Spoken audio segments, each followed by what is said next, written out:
फ्रिंजों की चौड़ाई को नापकर तरंगदैर्ध्य ज्ञात किया उस प्रकाश का जिससे फ्रिंजें बनी होंगी, है ना। अच्छा, उसके लिए भी उसने क्या किया भाई, पहले की तरह 3 ही पर्दे लिए। चलो देखते हैं भाई। तो सबसे पहले एक काम किया, उसने एक पर्दा ये ले लिया, ठीक है ना, इसमें एक छिद्र किया ऐसे, और इस पर ऐसे ही प्रकाश डाला, एक वर्णी प्रकाश, ठीक है। अच्छा, इससे वही पहले के तरह अनुवालोप निकले और दूसरे पर्दे पर गिरे। सभी को ध्यान से देखना है भाई, ठीक है। और इसमें भी 2 छिद्र किए गए, S1 और S2, है ना।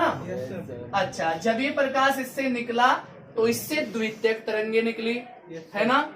चलो, उससे क्या होता है तीसरे पर्दे पर, देखते हैं भाई। बन जाओगे। हाँ जी, तो इस पे L, M और N ही नाम दे दिया आपने इसको। भाई समझो, कोई रेखाएं मिली कहीं अध्यारोपित होगी तभी तो फ्रिंज बनेगी। तो मान लो इससे ना एक रेखा यहाँ पहुंची, एक इससे यहाँ पहुंची, अध्यारोपित हुई यहाँ पे, तब एक फ्रिंज बनी होगी, है ना भाई। एक की तो कल्पना हमें करनी ही पड़ेगी कम से कम, ठीक है। अच्छा, अब क्या करते हैं हम, इसका बेस खींच लेते हैं, दोनों के बीच में से एक लाइन खींच ली भाई, ठीक है। अब देखो, यहां से यहां तक जो ऊंचाई होगी वो होगी इस फ्रिंज की चौड़ाई। इसको कुछ नाम दे देते हैं, चलिए ए नाम दे देते हैं हम, ए नाम दे दो, ठीक है। अच्छा, इस बिंदु को ओ दे दो, ठीक है, और इसको यहां पे मिला दो भाई, और एक चित्र बना लो, ठीक है, एक त्रिभुज बन गया भाई। अच्छा जी, चलो अब एक काम करते हैं, चलो इसको भी कुछ नाम दे दो भाई, बी दे देता हूं मैं, ठीक है। अब यार हम मामला क्या कर रहे हैं, ऐसा क्यों किया हमने, देखो इन रेखाओं के बीच एक पथांतर होगा। अभी पथांतर क्या हो, पथांतर पता नहीं, पथों का अंतर, यानी दोनों के रास्तों का अंतर। भाई एक ने कितना रास्ता तय किया, दूसरे ने कितना रास्ता तय किया, तो देखो जाहिर है ये तो छोटा ही होगा भाई, और ये बड़ी किरण है। तो हम सपोज कर लेते हैं कि यहाँ इतनी ये छोटी, मतलब बड़ी है, ये वाली इतनी बड़ी है, यहां तक मान लो यहां तक पूरी हो रही, तो इसको कुछ नाम दे दो सी, और सी से इस पे एक लाइन खींच दो भाई, यानी एक और त्रिभुज क्रिएट कर लो। समझ गए बात को भाई।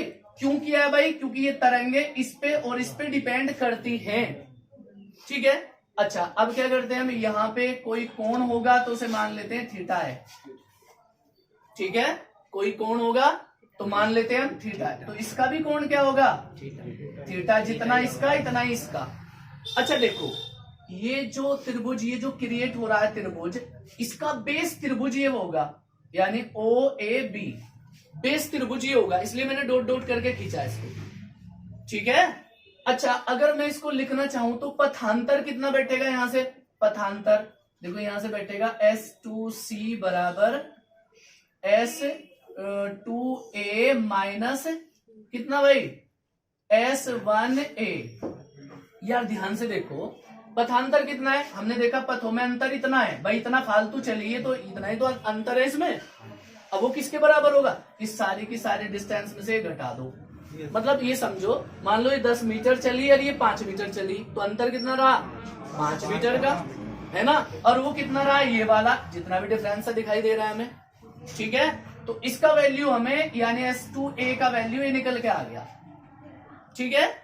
अब इसके सूत्र की बात करते हैं, चलिए, ठीक है। अब इसमें क्या हुआ भाई, देखो S1 S2C और OAB दो समरूप त्रिभुज बन जाते हैं, दो समरूप त्रिभुज बन जाते हैं। तो लिखते हैं भाई, त्रिभुज S1 S2C व त्रिभुज कितना भाई OAB समरूप हैं। तो समरूप हैं मतलब एक से रूप के, एक से रूप वालों का आप समझते ही हैं क्या, कि सेम भुजाओं का अनुपात सेम ही होगा, सेम भुजाओं का अनुपात सेम ही होगा। अच्छा चलो फिर देखते हैं भाई। तो देखो इस त्रिभुज में अगर ले तो देखो ये क्या है भाई, लंब है ना, क्यों, क्योंकि देखो इसके ठीक कोण के ठीक सामने लंब होता है, है ना। तो इस कोण की हम बात कर रहे हैं अगर, तो इसके सामने ये क्या होगा भाई, लंब। बड़ी भुजा कर्णी होती है तो बचा हुआ आधार होगा, तो इसलिए लंब कौन है, ये वाला। ठीक है, तो इसका लंब बटे कर्ण ले लो, कितना कर दो भाई, S2C बटे S1 S2 बराबर, मैंने इसी त्रिभुज को ले लिया भाई पहले, इसका लंब बटे कर्ण तो इसका लंब बटे कर्ण, तो इसका लंब कितना है देखो उधर से, AB बटे कर्ण कितना है इसका, OA ये हो गया। Yes sir. यानी सेम भुजाओं का अनुपात, समझिए ना बात को भाई, इसकी सेम भुजा लंब बटे कर्ण, इसकी भी हमने ली लंब बटे कर्ण, लेकिन फ्रिंजे बहुत पतली होती है, बहुत छोटी होती है, महीम होती है। ठीक है, देखो महीम फ्रिंजों के लिए क्या होता है भाई, ये लगभग दोनों सेम ही होते हैं भाई, ऐसा त्रिभुज बनेगा इस टाइप का, तो इसमें क्या होगा, ये और ये, यानी कि ये भुजा और ये भुजा लगभग बराबर होंगी। क्यों, क्योंकि फ्रिंजे बहुत छोटी बनती हैं, मिलीमीटर से भी कम बनती हैं। ठीक है ना, तो इसमें लिख देते हैं भाई, क्या लिखें भाई, OA बराबर OB लगभग, है ना भाई, लगभग बराबर है। क्यों है, क्योंकि फ्रिंजे बहुत छोटी बनती हैं, तो मैं OA की जगह क्या OB लिख लो, तो लिख लो यार, S2C upon S1 S2 equal to कितना हुआ, AB का कुछ वैल्यू है क्या, X बटे OA की जगह लिखेंगे OB, तो OB ही लिख देता हूं पहले में, और इसकी डिस्टेंस हमने थ्योरी में D मान रखी है भाई, यस सर। Capital D। ठीक है, तो चलो फिर देखते हैं आगे इसमें, S2C क्या है भाई, पथांतर, तो S2C बटे S1 S2 का वैल्यू स्मॉल d, ये लिख रहा है ना, नहीं तो लिख दो भाई, है ना, थ्योरी में लिखा हुआ है, हमने लिख लिया अभी, तो स्मॉल d है। अच्छा, x इन दोनों का वैल्यू है अपॉन कैपिटल D, इसे उधर ले जाओ, तो S2 कितना हुआ भाई, S2C ये हुआ हमारा स्मॉल d x बटे कैपिटल D, ये बनाना, तो ये आ गया हमारा पथांतर। ठीक है, तो ये क्या आया हमारा, पथांतर। अच्छा, तो एक बात समझो यार, अब है हमारी, अब ये पथांतर आ गया, पर हमें अभी नहीं पता ये फ्रिंज दीप बन रही या अदीप्त बन रही, ये फ्रिंज दीप्त है या अदीप्त, तो अगर ये दीप्त बनी होगी तो पथांतर होना चाहिए m लैम्डा, समझे नहीं समझे बात को, तो लिख दें भाई, यहां लिख देंगे भाई, दीप्त फ्रिंज के लिए है ना भाई, पथांतर कितना होता है भाई, m लैम्डा, ये होता है पथांतर m लैम्डा। m क्या है, फ्रिंज का नंबर, m भी फ्रिंज पता नहीं कौन सी होगी, क्योंकि हमने ये थोड़ी कहा कि दूसरी तीसरी कौन सी हो, है ना, तो ये होगा m लैम्डा। तो इस पथांतर की जगह आप अगर m लैम्डा रख दोगे तो क्या मिलेगा हमें दीप्त फ्रिंज का सिस्टम मिल जाएगा, तो इसकी जगह रख दें हम m लैम्डा बराबर कितना भाई, यहां से d, ये होगा dx अपॉन कैपिटल D, ये हो गया। ठीक है भाई। अच्छा, एक और बात, अगर हमने इसे mv लिया ना, तो इसमें भी हम m लिख सकते हैं, क्योंकि ये चौड़ाई कितनी थी भाई mv की, तो यहाँ हम m लिख सकते हैं इसमें छोटा सा। ठीक है, सब जगह, तो ऐसा लिख दो इसमें भी भाई। Yes sir. अच्छा, अब मैं इसे इधर ले जाऊं, तो यहां से यानी कि हमें निकालना है x का वैल्यू, फ्रिंज की चौड़ाई, तो x निकालना है यानी xm, तो इसे उधर ले जाएंगे, तो capital M lambda upon small d, और ये होगा कैपिटल D, है ना भाई, capital D lambda upon small d, या ऐसा सही करके लिख लो इसे, capital D lambda upon small d, m को यहाँ थोड़ा बाहर को लिख देंगे ऐसे, बराबर हो जाएगा xm से। तो एक बात समझो यार, देखो ये क्या हुआ, m तो मैंने यहाँ लिख दिया, ये d इधर भाग कर रहा है, इधर गुणा कर दी लैम्डा के साथ। ठीक है, इसने यहाँ ऊपर गुणा की थी तो इसने यहाँ भाग कर दिया। ठीक है, तो xm यानी mv दीप्त फ्रिंज की चौड़ाई आ गई हमारी, mv दीप्त फ्रिंज की चौड़ाई, समझ में नहीं आई बात? जी सर। ठीक है, अगर हमें अदीप्त निकालनी, एक बार फिर समझ लेंगे भाई, तो अदीप्त फ्रिंज निकालनी हो, है ना भाई, अदीप्त के लिए इसके लिए पथांतर होता है आपका भाई m-1/2 लैम्डा। इसके लिए पथांतर होता है m-1/2 लैम्डा, यानी इनका पथांतर इतना मिलता है एक्सपेरिमेंट से।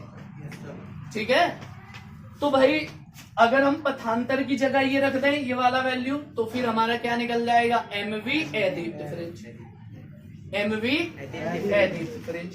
तो चलिए भाई इसको भी सोल्व करते हैं। फिर इसमें वैल्यू रखो दोबारा से, कितना होगा m-1/2 लैम्डा, है ना भाई, और इक्वल टू क्या हुआ, ये हो गया हमारा d XM upon capital D, ये हो गया ना। अच्छा चलिए इसमें भी ऐसे ही निकाल देते हैं भाई, इसको इधर ले जाएं तो कितना होगा m-1/2, तो ऐसा ही ये d इसके साथ आ जाएगा मल्टीप्लाई में, और स्मॉल d भाग में अपॉन XM, और ये क्या आ गई भाई, अदीप्त फ्रिंज की चौड़ाई। तो अगर यहाँ अदीप्त मिली होगी तो ये, और दीप्त मिली होगी तो ये। ठीक है भाई, तो बस यही होगा। ठीक है भाई, तो यही हमें एक बार फिर समझो यार। तो सबसे पहले एक काम करें भाई, इसमें एक बार फिर समझते हैं हम। LMN 3 पर्दे हैं, है ना। यंग ने एक्सपेरिमेंट किया कि भाई 3 पर्दे हैं L, M और N, ठीक है, जिसपे N पे फ्रिंजें बनती हैं। कैसे बनती हैं, उसने सबसे पहले L में एक छिद्र किया और उसपे एक वर्णी प्रकाश डाल दिया, उससे अन्वलोक के रूप में प्रकाश निकला और S1 S2 छिद्रों पर गिरा जो एक दूसरे से d दूरी पर हैं। ठीक है, और इनसे क्या हुआ, द्वितीयक तरंगिकाएं निकली, एक A पर मिली, दूसरी भी A पर मिली, है ना, जिसने क्या करा, यहां से यहां तक की फ्रिंज बना दी, है ना। तो पर्दे पर X चौड़ाई की फ्रिंज बन जाती है। अब जब X चौड़ाई की मिली तो हमने क्या करा, इनका मूल खींच दिया, इन दोनों रेखाओं का मूल यानी परिणाम। समझ रहे क्या भाई, ये तो छोटी है, ये थोड़ी सी बड़ी है, तो दोनों का परिणाम कहीं बीच में को मिलेगा, तो दोनों का खींच लिया, जिससे एक परिणामी त्रिभुज बन गया। ठीक है, अब इन दोनों परिणामी त्रिभुजों में कंपेयर कर दी, यानी समरूपता का नियम लगा दिया।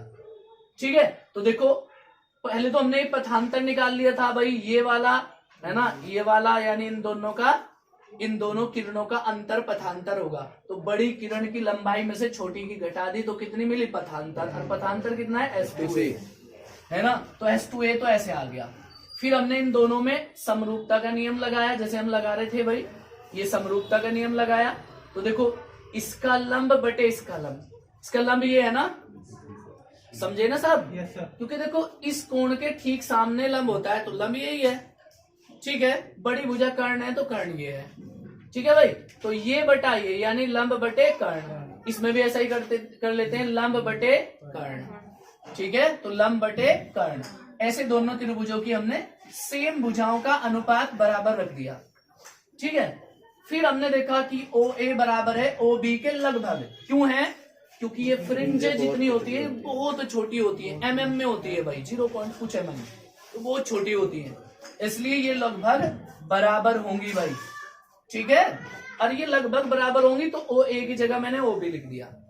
ठीक है, बाकी सबकी वैल्यू रख दी, यानी S1 S2 का मान D है और OAB का वैल्यू X है, OA का मान OB है, इनके अगेन यहाँ पे वैल्यू रख दिया मैंने। ठीक है भाई, तो OB का मान D है, ये रहा चित्र में। ठीक है, समझे ना बात। तो यहाँ से S2C, चुप हो जाओ रे, S2C ये निकल के आया, ये आ गया। ठीक है भाई, अच्छा बस ये तो आया हमारा पथांतर। ठीक है, जो हमने यहाँ निकाल के छोड़ रखा था, पथांतर आ गया। अब हमें चाहिए भाई, अभी हमें ये नहीं पता चला ये फ्रिंज दीप्त है या अदीप्त है। तो अगर ये दीप्त है तो इसका पथांतर इतना होगा, एक्सपेरिमेंट से पता चलता है। तो पथांतर की जगह मैंने क्या लिख दिया, m लैम्डा, इसमें यहाँ पे m लैम्डा स्वरूप लिखा और इसको सोल्व कर दिया भाई, तो ये आ गया XM, है ना, यानी MV फ्रिंज की चौड़ाई। ये मान लिया MV फ्रिंज है, पता नहीं कौन सी है, तो MV फ्रिंज है। ठीक है, तो हमने XM निकाल लिया। अगर ये अदीप्त फ्रिंज बनी तो इसकी जगह इसका पथांतर होता है इतना, तो फिर इसी में पथांतर की जगह हमने m लैम्डा रख लिया। ठीक है, बाकी यही है, अब इसे हमने सोल्व कर दिया तो ये बना एक्शन। ठीक है भाई।